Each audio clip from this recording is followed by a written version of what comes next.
Welcome to Basketball on Figueroa, the only podcast breaking down everything happening with Lakers, Clippers, Sparks, Team USA men, Team USA women, and 3x3 women's basketball. I'm your host, Edwin Garcia, and joining me today is my co-host, Dar E.N. Viziri, aka Dime Dropper. Dime, how you doing, man? Not bad, Edwin. Not bad. Enjoying the Olympics. And it's just making me even more excited for 4 years' time when we're going to actually host the Olympics right here in LA after already having hosted a World Cup 2 years before and an All-Star at the Intuit Dome 2 years before. And of course, we're going to have 4 years to talk about it. But the fact that the Intuit Dome will be hosting Olympic basketball, I know that is something that you Laker fans are going to have a hard time accepting, that we have the basketball palace now. Oh But my god. let's Okay, just so keep it on. wait. Last week it was a cathedral. Now it's a palace. Which one? Which one is it? Are we're gonna dedicate ourselves to a moniker here, or we're just workshopping some names? There's just going to be a lot of names for this incredible Oh, basketball kingdom. And it's a cathedral. It's a palace. It's a kingdom. It's it's everything. a It's throne. I everything. don't. All right. I get it. Hey, But you got a new toy. I get it. It's new car energy. I don't know if you've ever been with someone's got a new car, but watch the handle. They want to park away from the traffic. I don't know if you ever met some of these people when they get a new car. It's always like, okay, you know what? Like, I know you're gonna be like this while you got that new car smell, but all right, fine. You can keep the plastic on the covers. It's okay. It's okay.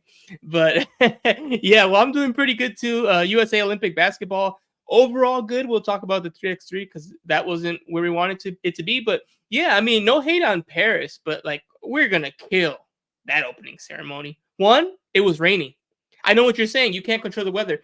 It's always sunny in Southern California, baby. I don't even know the last time we had a drop of rain, much less like a freaking storm. While this guy's playing on the piano and it's all wet, and they can't swim because there's like garbage in the water, and like, oh, France seems great, but like also not really. So yeah, they're like, how are you gonna top that? I'm like, man, we have so many options. There's so many options from artists and performers, and you could do stuff anywhere. Like, it's gonna be that. I'm not worried about that. As you know, they're working on this already. If you're in sports media, or just kind of where they already got marketing strategy, like it's already all hands on deck as it is. But yeah, they're gonna kill it. I cannot wait. It's gonna be exciting. But this was cool too, just cool in a different way, in a less fun way as Los Angeles is gonna be. But yeah, there will be an Intuit Dome games and stuff. Might be the first time winning franchise gets anything done there, which will probably be Team USA. But we'll see. Maybe they'll hang an Olympic banner or something for that. That might be actually a cool idea. I don't know. But anyway, besides that, we've gotten into action. I know you've kind of been on the, hey, I don't really watch too much of the preseason anything, including the basketball showcase. But so, Dime, knowing that you've only watched clips here and there, and now you're locked in like everyone else, you're jumping in and checking it out. I'm gonna throw it to you here on the USA men beating Serbia. They won by a score of 110-84. So normally I have a lot more I'll say beforehand, but since you, like I said, you haven't had as much, time to kind of speak about what you've seen with this team, and now you have. Tell me, what were your impressions of the game?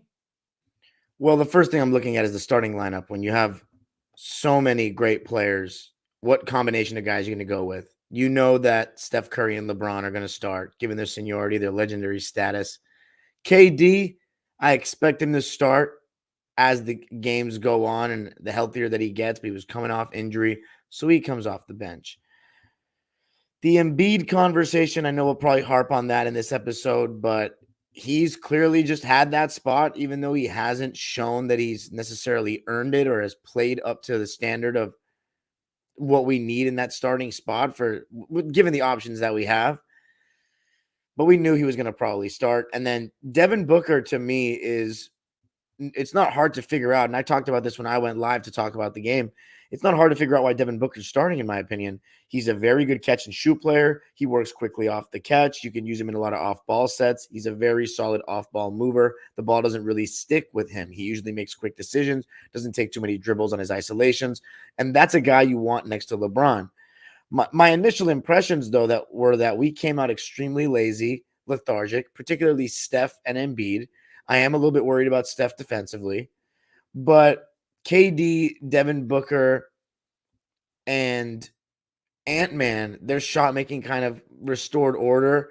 And then overall, I think LeBron was, in my opinion, the player of the game, just because it's very clear what Steve Kerr and the coaching staff wants, and that is the ball in LeBron's hands primarily, and to surround him with off-ball guys. And then when LeBron's on the bench, you have your Ant-Mans that can control things, and they can come in and give us that spark. But with LeBron, I think he wants guys that can work quickly off the catch and move without the basketball. Because the one trap you can really fall into when you have a team of this much talent, and other Team USA teams have fallen into, is you can just take turns isoing any of these guys, and you might be able to get a good shot, but that doesn't really make it seem like you are dealing with some of the best players in the world all at once together, because there's only one ball, unless it's some kind of, free flowing, or should I say the ball's moving and everyone's getting touches and you're really seeing the effects of having that talent disparity.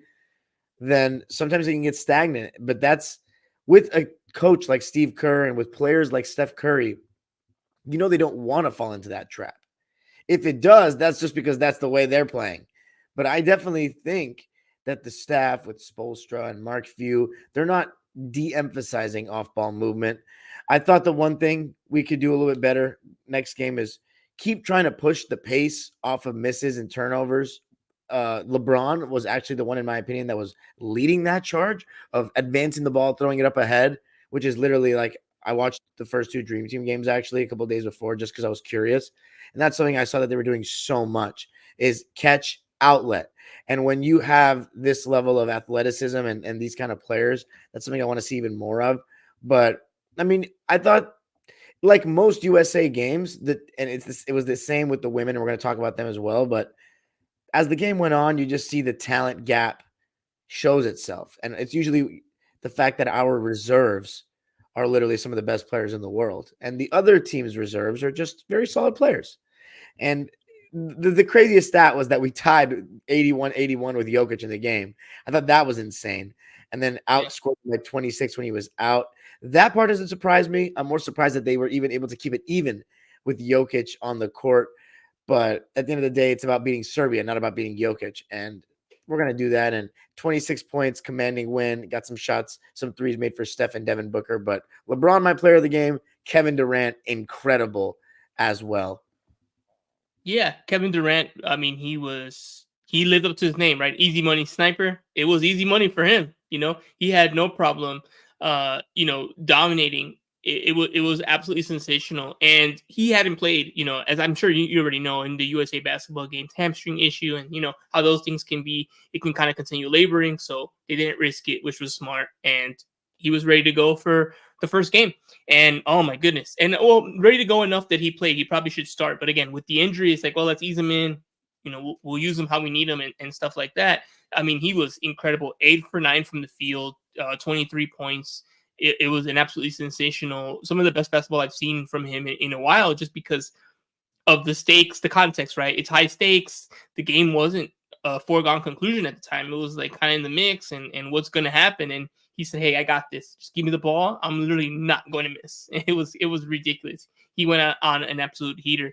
That's why I actually went with him over LeBron, not because he had a better complete game, but I feel like that moment was so crucial, and he played basically flawlessly. So I give it to him. But yeah, they were both incredible. Yeah, LeBron's been LeBron.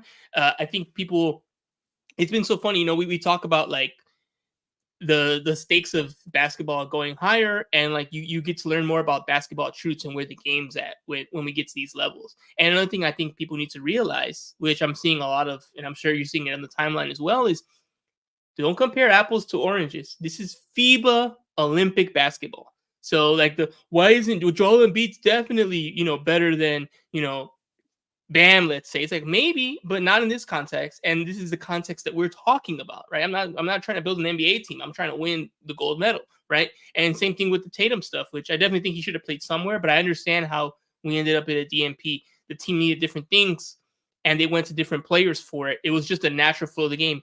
This is not a popularity contest. We're trying to win the gold medal. We have to play who we have to play, and some people are going to sit. Guess what? Some great players are not going to play that much because we picked nothing but great players because we had the luxury of doing so. And it's still a regular game. And Yes, that's happened in every single game. Team USA has started slow. I think it's a combination of them starting slow, and I'm going to call it like the Barcelona syndrome, which in soccer, as you know, Dime, whenever Barcelona plays like, Cadiz or something like that, right? They're that for that team, that's their game, right? They're going to come out. They probably didn't party the night before because they know we're going to play Barcelona and Real Madrid. We got to like bring it. This is our game. We might not win the title this year. We might not be in Champions League, but we can go against the best and beat them. And they come with that energy, and you see those games, they end up kind of being like very fun before like the levy breaks and the goals start coming in, right? Because you're like, oh, they're like fighting for every out of bounds ball, and they're inbounding fast, and they're really on their P's and Q's because they know they have no room for error. You're seeing the same thing with Team USA. Obviously, they're never going to reach the dream team level of dominance because they're not playing against, guys who cannot play at an NBA level at all, which is what a lot of those lineups the dream team played is. The gap is clearly shrunk and yada, yada, yada. It's different, right? But everyone expects USA to win. No one expects USA to lose any game. They're still favored. They might be favored by 8 instead of 40, but they're still favored. So every team's going in with that idea. We're trying to break this streak. We're trying to end it. We're also trying to medal. So can we do it? Can we pull off the upset that hasn't happened for a very long time? So you're getting that same energy from Serbia, South Sudan, Puerto Rico, everyone, especially those first 5 minutes. They're like, hey, it's 0-0. Let's go. And you're getting everyone's high intense level of focus and play in those early minutes. It's going to be tough. I think they're going to probably struggle with this in just about every game because it's tough to match that. And it's tough to be at that.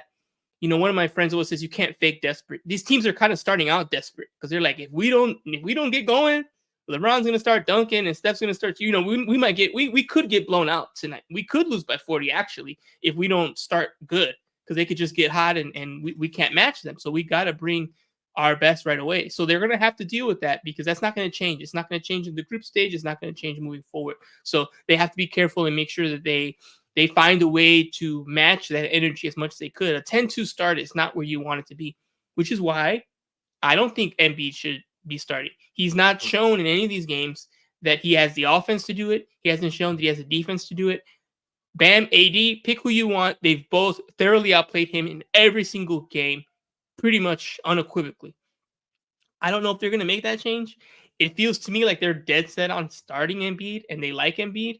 And I think that's just dangerous because it's such a short tournament. If this was a season or something, yeah, you can keep starting him. It's fine. You're trusting the law of averages. He's going to eventually get to the point where he is better than AD and Bam. That might not happen for a 2-week tournament. Like he might just always be a struggle point, and that concerns me because as the competition rises and we get to elimination games, you really can't play with this kind of stuff. And I think you saw it in the substitutions, right? Kerr took and beat out after that 10-2 run, and when Team USA got things better, he was not on the floor. He played the least of the players who did play. He only played 11 minutes. So, but they still started him in the third quarter. So I thought that was interesting. So that's something I think we'll all be monitoring. And guess what? Embiid's gonna have a tough time. He has people who don't think he should be on the team. He has people who are not happy that he's on the team because legally he can be, but they don't feel like he should be. Not like in a necessarily toxic way, but they just don't like the idea. You have France mad. We thought you were going to play for us. He's getting booed every time he touches the ball. Guess what? That's not going to change. It's not going to change. If he scores 20, he's still going to get booed. So he's going to have to deal with that. As the only player on the NBA, the USA team is like definitely not loved by the crowd. It's a factor. It's going to continue being a factor. He's going to have to find a way to like mentally get through that, especially if we're down 7 and he shoots a bunny and he misses and the crowd's booing him, and it can turn quickly, Dime, right? It can get ugly. So he's gonna have to work through that, or Steve Kerr's gonna make some tough decisions and say, hey, MVP, whatever, I bench Tatum, I can bench you, I can bench anybody. We're gonna go with Bam and AD in the starting lineup, and you'll come off the bench, and we'll see what happens moving forward. So I'm curious to see that.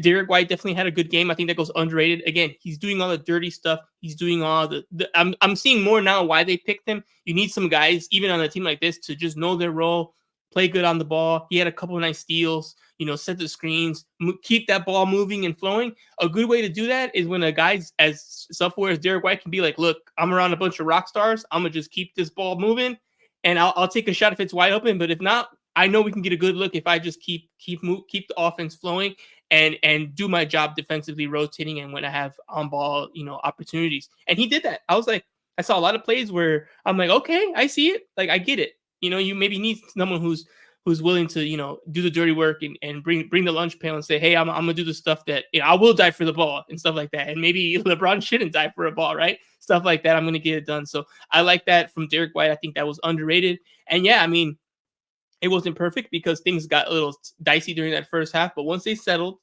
things got better. I thought Steve Kerr also did an incredible job on the after timeout plays. He's notorious for that.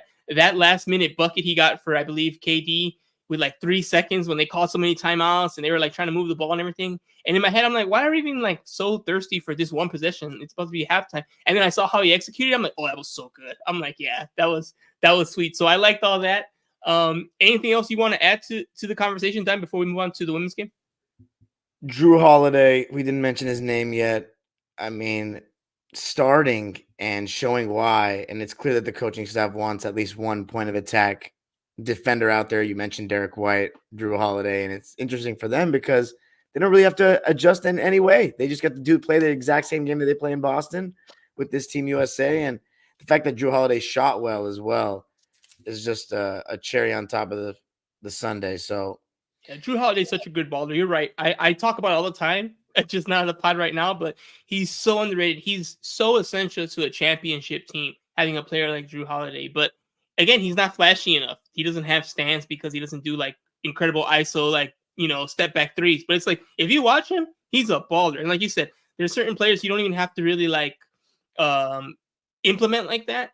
Even players like LeBron, you kind of do have to build a team a certain way.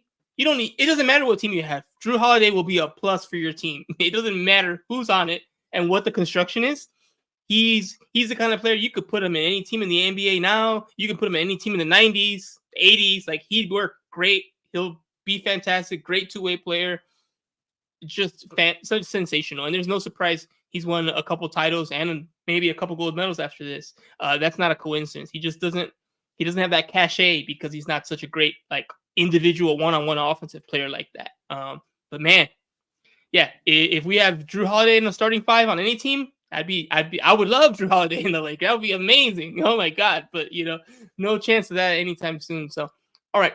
Moving on, we had the women's game. Obviously, the women, they have the same kind of standard that the men do, which is to win, but the gap there is still really big.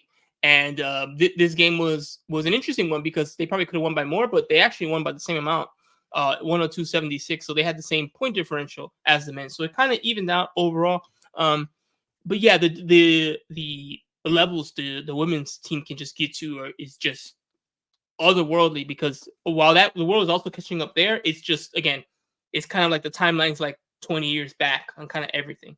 And that's where things are. So to me, Japan just really didn't have much of a chance. USA kind of got out early and took care of business. And, the lead kind of shrunk there in the fourth quarter. Dime, there's a lot of, real big numbers there from like Asia Wilson especially. But who do you want to kind of highlight and kind of talk about with the women's game against Japan? I think the two best players in the league being on the same team. And I mean, I think that's subjective. I think number one is clearly Asia Wilson, very clearly. She's just so complete, doesn't really have any weaknesses. And I legitimately think, like, of any men's player and women's player right now, Asia Wilson has the least amount of actual basketball weaknesses. Because right now we don't have, and I think maybe you could. Is this disrespectful to Jokic? I'm going to ask you. Is it fair to say that right now the best player in the NBA, it is Jokic, it seems, but it's not peak Kobe or peak LeBron? You know what I mean? Peak Michael Jordan. It feels like it's not as clear cut, but also feels like maybe they're not. Like, Jokic has one big glaring flaw, and it's not really anything basketball skill related. It's that he's not the best defender because he's on the slower, less athletic side. Right? Is that fair? You're muted, by the way. Sorry. So yeah, that's his weakness, which is, it's weird because it's kind of like natural, but it's like he's kind of he's big and slow, right? And I think he's actually he's really slow to me. Like I don't know the 40 time, but even Shaq when he was at his heaviest, minus like when he was washed with the Celtics, but like let's just say any time in the Lakers or even Heat era, he was way faster than like he when he got moving, he got moving. Like Jokic is just very slow. And yes, they designed the offense so it works. And he just, he's got that old man game where he'll just like slowly he'll walk you down. He's an incredible passer and all that stuff. But he has you're nitpicking a lot when you get to that point. But if we're talking about like very few weaknesses and stuff, his weakness he's a little bit slow. So if I get the offense going, I can maybe score on the Nuggets a little easier because he's just a little bit kind of stuck there in motion. And when even though they run the offense through him, it's still possible to kind of play him out. You just gotta kind of front him a little bit more, be aggressive with the other on-ball guards that they have in Denver, and then you kind of saw that, right? It felt like KCP talked about it. He said that they felt gassed because of the Lakers series, and even though it was only 5 games, which y'all love to mention, he also mentioned, hey, there were 5 tough games, and then we also had a tough regular season trying to get the number 1 spot. We were kind of gassed. And it caught up to us in the other rounds, and we got beat, right? And where they got beat by a team that was also big, fast, athletic, and young, and they just kind of ran them out the gym, basically. So, yeah, I think when you're really thinking of what Asia Wilson doesn't do well, there's not much. I think maybe her 3-point shooting is not the greatest, but she also doesn't take many of them. And So she's a big, like, you know what I mean? Like, yeah, that's not, to me, that's still not a necessity, especially in the W as opposed to the NBA, because the NBA is really transitioning into being like a guards league and big space yeah, for the guards. But in the W, you still have spacers for the bigs. And by the way, as far as the Denver Nuggets offense thing, I think that Minnesota, what they did was just an amazing accomplishment. But I don't know if there's necessarily a formula to stopping Jokic defensively. I just think the like fronting him and all that, like that's not going to work. I think what you said, putting ball pressure on the Denver Nuggets guards, that was more Jamal yeah, Murray not stepping up to the task. Even though I'm not trying to completely have Jokic skate off free for that series, but my point was like defensively, there's still a weakness there. That's yeah, clear. He did well in 2023, but this past season in the playoffs, he kind of reverted back to, he wasn't the best in space. Obviously, he's not a rim protector. Asia Wilson affects every shot. She works quickly off the catch. She can catch the ball anywhere within, honestly, 3-point and in, but 15 feet and in. She catches the ball. She can put it up right away, no dribbles, and she's comfortable shooting from whatever distance. And I think what was very glaring about this game was the size disparity. I got to give Japan credit, though. They put up a much better fight than I thought. I thought they'd get yeah. 30 Same. piece at least, but I thought Me their too. ball pressure, you talk about Minnesota Timberwolves and the NBA ball pressure. The Japanese were picking us up full court, putting pressure on us, and it was rattling them a bit. And Chelsea Gray was looking a little suspect with the handle at times in the first half, and they were causing Asia and Stewie to come out a little bit further to catch the ball.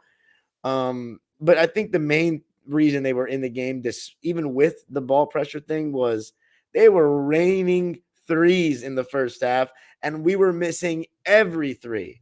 Yeah, But eventually, just like with the men, the quality ended up showing up. Chelsea Gray made some incredible passes, and it started with what I said what the men need to do more of: off of misses, off of turnovers, get out and run. Stewie and Asia Wilson had some incredible moments of running the floor, and DT and Chelsea Gray each had beautiful outlets at one point of the game. And I think I was waiting for Sabrina Ionescu to come in because, in my opinion, she's been the best guard in the league this season. I don't know. Who would you go with best guard in the league this season? Enrique doesn't have it, but as you saw with the All-Star game, I still like Enrique a lot. Jewel Lloyd's really good. I think I Sabrina's definitely developed a lot more recently, especially her 2-point game has gotten so much better. So I wouldn't give her most improved because that's kind of ridiculous, but she's definitely like she's gone a level higher than like what was possible last year. I might go with her, but I don't know when I think of the best guards, I still kind of put her like top 5, but not number 1. I think.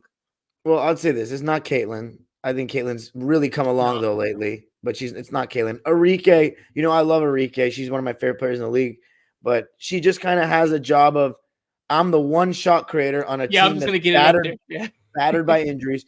The Liberty have been dominating this year, and with Courtney Yeah. Vandersloot missing so many games, Sabrina Ionescu's had to take the ball handling duties a lot for that team. And the one thing that she gives us that Chelsea Gray doesn't give us is in the pick and roll when Sabrina's coming off screens, you are essentially blitzing or throwing two on the ball because she's such a great You shooter have off to. the dribble. And that's putting certain people in short roll situations. But that being said, I'm not like advocating for the former LA Spark, Chelsea Gray, to get less minutes. I mean, she was putting on a display of passing that was quite sublime. 13 assists in the game, but it was the two best players in the world that stood out for me. 26 minutes apiece, 22 for Stewie, 24 and 13 to go along with 4 assists and 4 blocks for Asia Wilson on 10 for 16 shooting. I mean, our size disparity just showed itself in the second half. The way she was just grabbing the ball over the top on offensive rebounds, like these girls were little kids. Like, I mean, it was special to see that. And more Sabrina towards the end, finally got some threes to fall. So solid win. And the crazy part is if our threes fall, like these teams, Over. I don't think they stand much of a chance. Like you had Jewel Lloyd, who was 0 for 3 from deep. Kelsey Plum, 1 for 3 from deep. Chelsea Gray, 0 for 3 from deep. And none of our starters made a three. Our starters were 0 for 7 from 3. So it's only going to get better, in my opinion. It's definitely like I know I'm more pro the modern game, and you're kind of maybe I'm just it's my opinion, but I feel like you're kind of anti the modern game. I'm a little bit more pro, but what I will say is everything works. There are different ways to win in all levels of basketball, and if you're I don't like the shooting threes person, I think recently in basketball history, there's 2 games I would point to as like good evidence for that, and it would be this game right here because USA blew the doors off of Japan. They didn't like blow them out crazy, but 26-point win, it's a great win, right? 4 for 20 from 3, and Japan was 15 for 39. How does that happen? That's because you just destroy them on the inside game because you still made 42 field goals compared to their 28. That's how you watch a game and say, hey, it's not all threes. They hit 15, we hit 4. Who won the game? We destroyed them. The other game I would like to look at, NBA in-season tournament championship. The Lakers, they didn't shoot that many threes, but the points in the paint, it was like 74 to 8 or something. It was something crazy, I remember. And why is that? The Lakers are bigger, stronger, faster. So they said, you know what? LeBron was just pounding the paint. AD was just destroying inside. You're definitely not faster than Indiana. You're definitely bigger and stronger, but you're not faster. Well, okay, yeah, we're not faster than Indiana, but that speed got neutralized, and we were the ones imposing the will there, right? Fine, bigger, stronger. Right. But that's how they got it done, right? Because Indiana, and that's what we talked about in that game. Again, that's way back there. But the best offense in the world. I'm like, what are you gonna do when I'm just bigger than you and I use that against you? And the answer was like they couldn't do much. And then they were on their P's and Q's with the defense and everything. That level went up. The offense always goes down a little bit when a game's tight and intense. And guess what? Next thing you know, the Lakers were able to win the game handily, despite not being a team that is known for shooting it lights out, and it did not shoot it lights out in that game. USA, 4 for 20 from 3. That's pretty terrible. If I ever see that kind of stat over on a team's overall stats, I'm going to assume that they probably lost that game if you shot 4 for 20 from 3. But when you watch the whole game, and when you watch it, didn't really feel like that. You felt like they were missing shots, but it didn't feel like they were playing poorly or not like, dominating. It was just, that particular shot wasn't hitting. So again, I'm definitely more pro threes than like maybe you are, but these are great examples of there's different ways to get it done. And you don't have to keep shooting threes. We saw the Rockets way back then against, I believe it was the Warriors when they had that terrible shooting game. Sometimes you keep on going for it, right? Yeah, I know you like that one, right? That was a bad game. And the reason we talk about it is like, why did you just continue shooting threes? Like, why? You saw that it wasn't the thing that day. There's other aspects of the game. Go to the other aspects of the game to try to win. It's just one game. You need to win this one. You can keep the philosophy in general. You know why they didn't? Because Chris Paul is the only player on that freaking roster that would shoot mid-ranges. Yeah. Because they took away, and again, unfortunate, James Harden. They took away James Harden's ability to shoot mid. I mean, not his ability to make mid-range shots, his willingness to shoot mid-range shots. And it's like a guy who can shoot from everywhere on the floor being condensed to floaters, layups, and threes is wild, but that's a story for another day. Yeah, I mean, I did not think we were going to get into James Harden slander. I saw he tweeted about his wine being the best. I don't know. I haven't tried it, but maybe we need to do a wine tasting with James Harden. I wouldn't tweet about his wine. No, James Harden did. James Harden did. I was about to say, I ain't tweeting about his wine. I ain't giving that guy promotions. So you don't want to do a wine tasting? We could do it. Maybe. I ain't buying it. I ain't buying it. I got to see how much it is. We were talking What do you think? Okay, I'm gonna look it up. What do you think James Harden's wine costs? Is it like a $20 wine, or is he like, Definitely not $20. 40? Okay, let's see.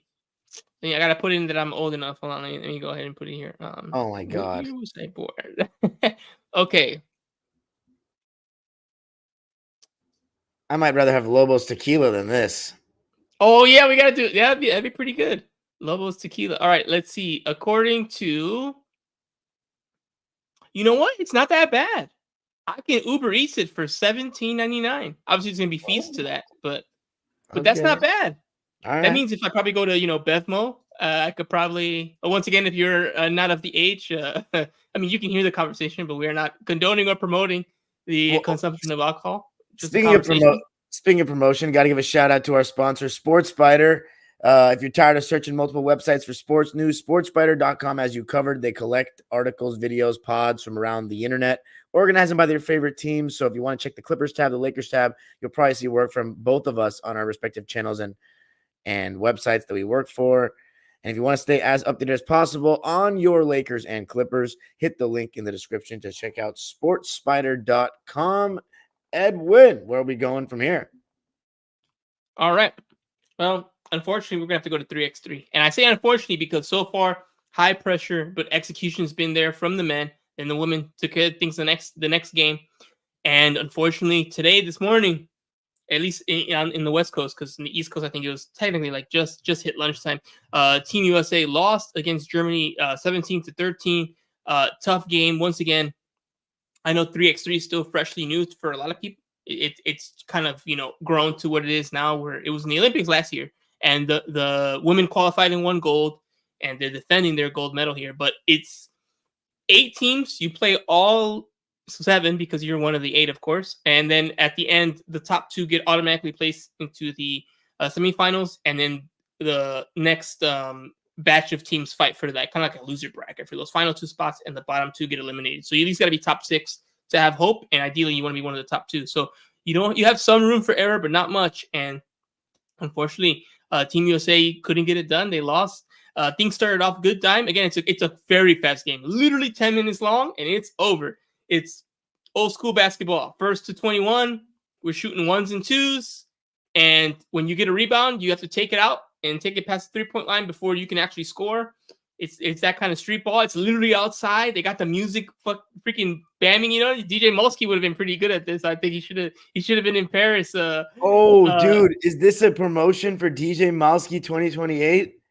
Come on, That's a 3v3. great idea.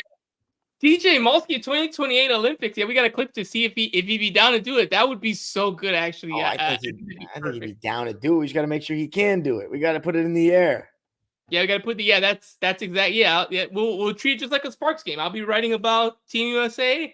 He'll be DJing over there, and we'll have you there too. That's gonna be a vibe for sure. But yeah, it's a different environment. 3x3. It's an outdoor game. They use an outdoor basketball. Venice Beach. What would it be?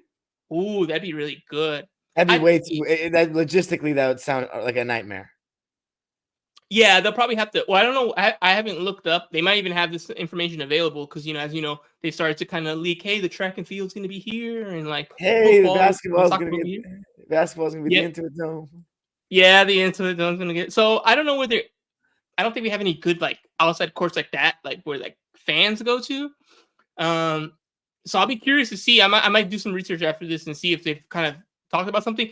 Obviously, like you said, the logistics might be a nightmare, but there's no place better than Venice Beach. Like that's crazy. Also, they have those logos on the backboard, so maybe they can find somewhere else because the Clippers were smart.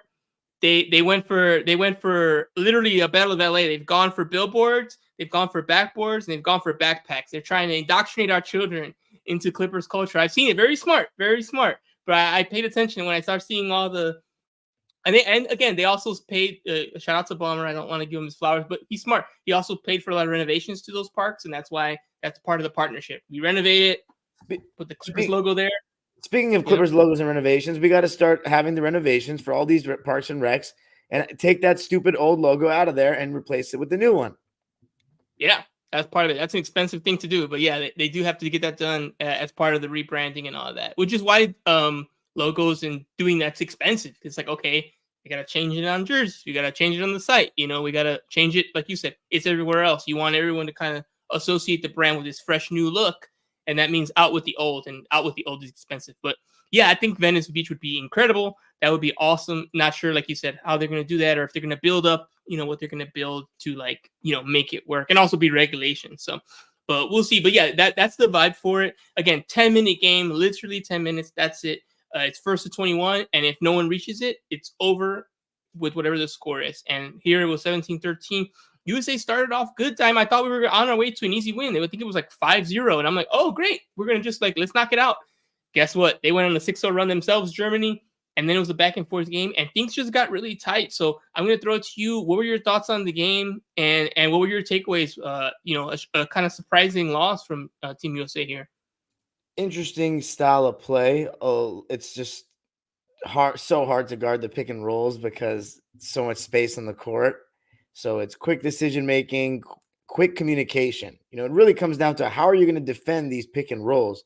And I don't know if they have coverages and pre-game plans. Like, okay, in this pick and roll action with Haley Van Lith guarding the ball and Hamby as the guard on the screener, we're going to switch it, or we're going to, she's going to drop. I don't know if it was that or just on the fly communication. It may have just been on the fly. But I don't know. What do you think? You think they have some pregame planning and scouting? They do. So it's interesting. 3x3 is a bit. Yeah, again, it's a whole different animal. And one thing is that the coaches don't do as much the game of because of this. It's really, they just kind of let the players take care of things, including substitutions. They just kind of happen instantly. If you watch, they're literally sitting on a chair, just standing, they're gonna get like I got next in the game, and they just run in and out. But they do most of that game planning and talking, kind of like soccer. It's done beforehand, so they do talk about coverages and schemes and when they're switching. And I even heard some of it because I had the game on. I heard Hamby talk about, oh, you're supposed to slip there, or we're switching here, or oh, you need to come off of the. So I could hear them. The mic was picking up a little bit of the background, them kind of talking about that during the very brief times they had a moment to sub the ball in or check someone in, or they had a really quick 10-second stoppage. I could hear the players kind of talking that stuff, but they do have to deal with that kind of more on their own versus in the NBA. A coach can kind of yell a play out or tell them run this, and they can do it because you're bringing the ball up, and then there's enough time to kind of look over and be like, oh, okay, they want me to do a horn set, or oh, we're doing a floppy. Okay, cool, I got it. There's not enough time, like you said, to do that. You really have to just talk about it beforehand and adjust on the fly. And I think for me, the thing was the offense. I know a lot of people were talking about why did this happen? Why did they lose? I don't want to put it all on Haley Van Lith because she got a lot of grief from the Iowa game and stuff like that. But I feel like she kind of was trying to force things a little bit. And she had an okay game. I think overall, Germany just got hot, and the game's so short. You talk about you don't have any room, right? I think if the men play 3x3, they'd be in big trouble because that can really go sour, right? Really quickly, you miss a couple shots, guess what? You're over, the game's done. You're not going to have time to come back from a 10-2 deficit. And that's what happened here. Germany got hot, and I think the offense to me was more of the struggle. They couldn't respond to that scoring flurry. And I think that's one of the weaknesses of the team right now. You have some really good bigs, and Derica was really good. And I think there was one moment, I forgot what time it was, but I think it was like a 2-3 point game, and I knew they needed a long two, but Haley Van Lith still dipped it off to, I think, Edwards in the paint. And I'm like, we need a 2-pointer right now. There's not enough time.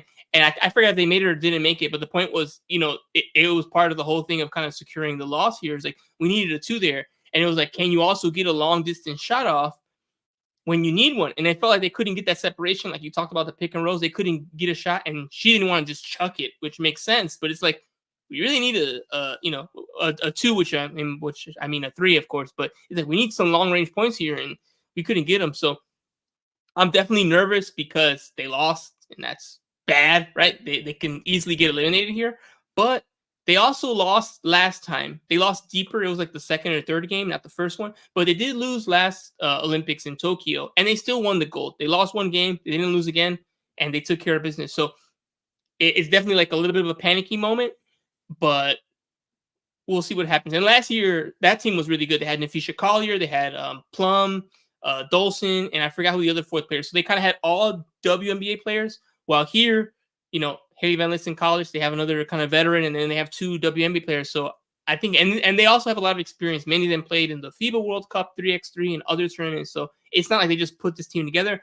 But maybe it's not as strong as last year's team is what I'm noticing. But or last Olympics team was. So we'll see. And also, Jerica Hamby, she's put in a tough spot. She was just put in here. It was supposed to be Brink, and Brink had a lot of experience in 3x3, but of course, tore her Achilles. She's not here. So the team lost some of the chemistry as well with their big there. I think Hamby was pretty good, but again, it's tough in such a short game. So they literally play tomorrow, Dime, which we'll talk about the games coming up. But they play Azerbaijan, so they got to get it together. Yeah, they play tomorrow, and then I think the day after, or like 2 days later, they have like a doubleheader. So it's quick, and in 3x3 is pretty intense because you got to play 7 games.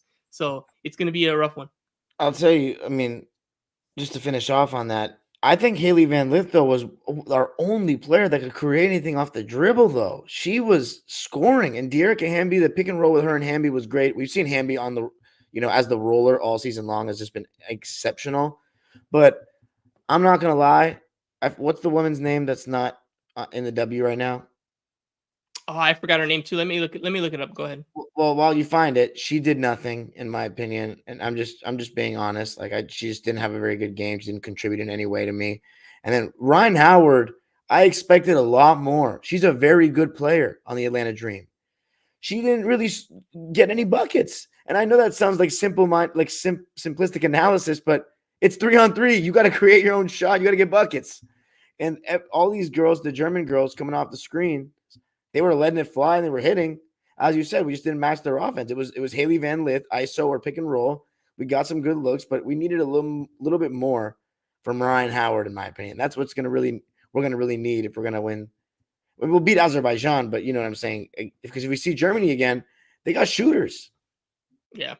And no, they take it serious for sure. Sierra Burdick is the name of the other player, the fourth player they have on Team USA's 3x3. No, they take it serious. I mean, teams know that, again, it's a chance to get a medal, and it's like, oh, if we put some veterans on this 3x3 team, can we make some noise here? So I think other countries are figuring it's kind of like not a hack, but it's like a way to be like, hey, you can medal in basketball if you really focus on getting the 3x3 going.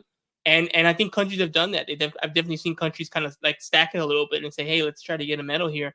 And Team USA is going to have to take it seriously. I think they are, but like it's not a foregone conclusion. If you thought, oh, they'll win, they got WNBA players, and like they got some pros on the other teams too. Like and 3x3 is really tough because it goes so fast. You have no margin for error. It's a 10-minute game, so you're going to have to bring it right away because you can easily lose. So we'll see. Hopefully, this is the wake up call.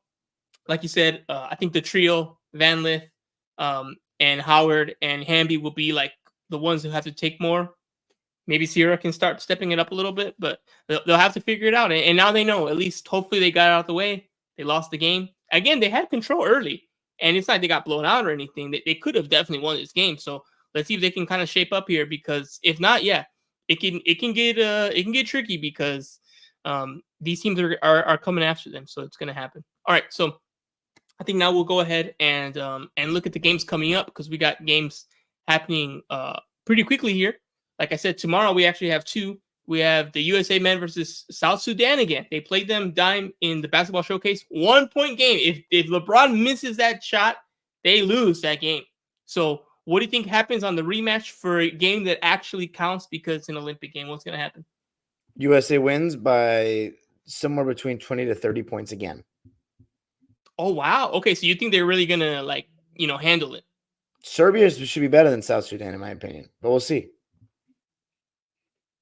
Yeah, that's true. Okay, cool. Yeah, and I think the same thing happens. I think it's still going to be close. I'm going to guess it's double digits, but barely, like 12, 14, 10. I wouldn't even be surprised if it's 8. I do not think we're going to get another 1-point game or anything like that. Also, now USA's on alert. Like, they were really close to losing that game. So I think they're going to come with, again, a better energy. Kevin Durant's now here. You see what a difference he makes.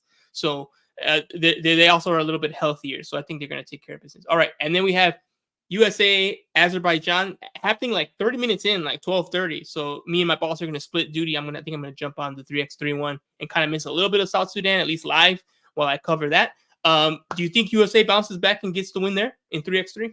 I do. Okay, cool. Me too. Yeah, I think they'll take care of that. I'm a little nervous after that, but we'll see. And then on Thursday, We have the women USA versus Belgium. That's a 12 o'clock game as well. What happens in USA Belgium? We win by 30 plus. Yeah, that one's the one. Yeah, we got to take care of business for sure. And then Julie Van Loo from the Mystics is playing against us. Yeah, that's right. Yeah, you're right.